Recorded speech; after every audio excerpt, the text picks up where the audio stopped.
owlbears. The perfect synthesis between two alpha predators. And they sort of combine to create this just rage-filled thing which just attacks everything in sight. I think the best origin story of the owlbear is the one where nobody really knows how the owlbear came to be. Was it some weird magical experiment gone horribly wrong?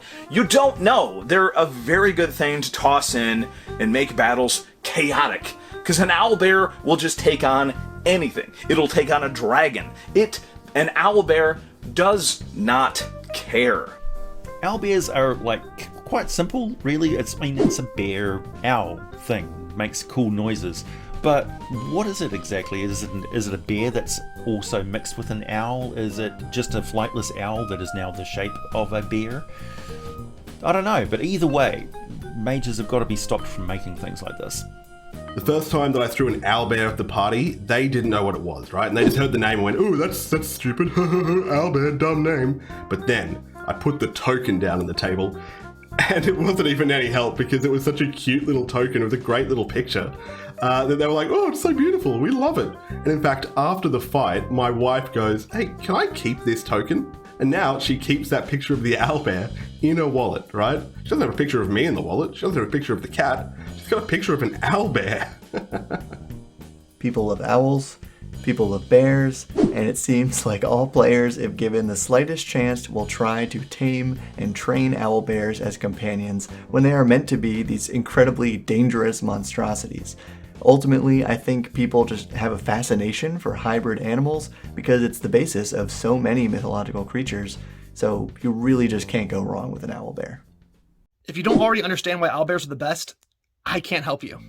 I find that owlbears are such an iconic creature because they hit just right for new players. Basically, every D&D or Pathfinder module I've ever played that has used owlbears has always kind of used them as an early game encounter or like sub-boss. So players will come in and they'll go, "Oh, an owl mixed with a bear, what a neat, charming idea." And then it puts the fear of God in them. They will never forget it. That is why it is iconic. Owlbears are one of the first otherworldly sort of wild creatures that a party can encounter because they're only CR3, and for a low-level party, they can be pretty terrifying. So unlike a wolf or a bear, or even dire versions of those creatures, that we have a sense in our minds of what those things are like because they actually exist in our very tangible world, an owlbear is something that really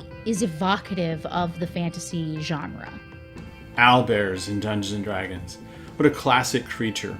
You know, we usually see them as being this big bear creature, big size of a bear, and it's got this nasty beak and these feathers and all, but I kind of wonder what it'd be like if you mix it up a little bit and have it more owl than bear. So it's the size of an owl and the cute little size of an owl, but fierce like a bear, and it swoops in at night, and it hunts at night because it has great night vision and hunts in packs. How would that do on a party? The party's like, "Yeah, we've faced owlbears before. We know what they're like." Do you? Do you know what they're like at night when they travel in packs and they swoop down death from above? Let's see how you do with that. Owlbears? Yeah, I love owlbears. Big old piles of fur, feathers, beaks, and claws. Scary, hairy tornadoes of pain. If you want to have some fun, have your party stumble across an adorable lost little cub and rescue it as a party mascot. Let them feel like heroes. But then, big angry mama shows up a session or two later. What's the party gonna do? Drama. For all their popularity, I think owlbears are truly underrated. You know, a lot of people have this idea of what the owlbear is, and it's this simple, just kind of bear creature that sits off in the corner.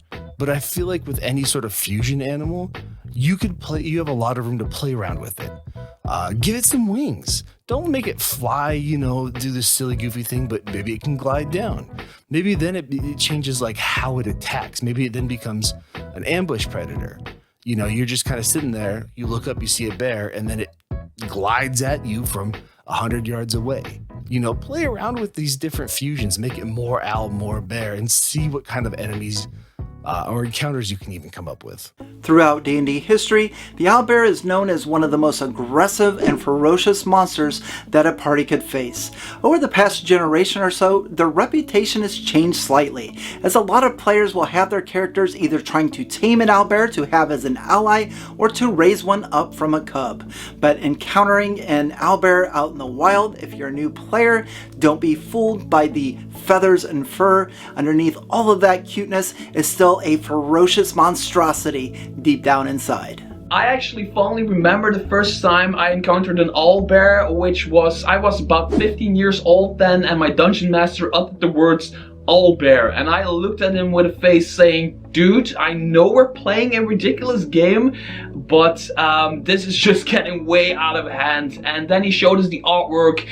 We battled the thing, we fought the thing, we defeated the thing, and ever since the owlbear has just become one of those creatures you pit against your players every now and then, especially new players who haven't really been into the hobby. They've played like their third or fourth session, and then you say the words owlbear, they will look at you with that same expression saying, dude, I know we're playing a ridiculous game, but this is getting way out of hand. And of course, we have the new meme of the owlbear being relegated to sort of a mascot monster, where, they're not really taken as seriously. People, envision them as like these fluffy, adorable creatures. And yes, I did sculpt my own owlbear hatchling miniature. But, this was because of a story reason. And, yeah. Oh, no, owlbear hatchling. Oh, he's just so cute. He's just so cute. Oh, he's just so cute, owlbear. But yeah, I think people should, take them seriously as monsters.